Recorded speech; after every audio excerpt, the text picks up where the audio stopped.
الدوري الأوروبي واكتساح، بلاش اكتساح عشان كان ماتش أجلي فوتبول الصراحة بتاع روما وباليفركوزن. بصراحة سبيشال بقى مورينيو ده، مورينيو ده عالمي الصراحة، بيعرف ياخد اللي هو عايزه من الماتش. أنا مش عايز ألعب كورة، بس أنا عايز أكسب وأوصل للنهائي. مش هتفرق هوصل ازاي، بس أنا هوصل بالطريقة اللي أنا عايزها والطريقة اللي في دماغي. ماتش متعب جدا ومقرف جدا صراحة، بس وصل عمل اللي هو عايزه، معلم.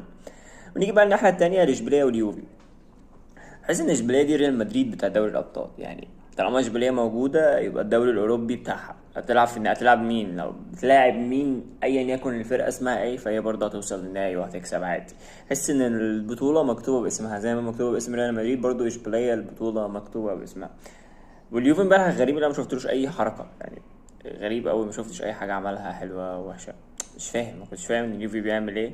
واول ربع ساعه في الماتش اشبيليه تحس ان هي مانشستر سيتي. يا جدع ايه ده؟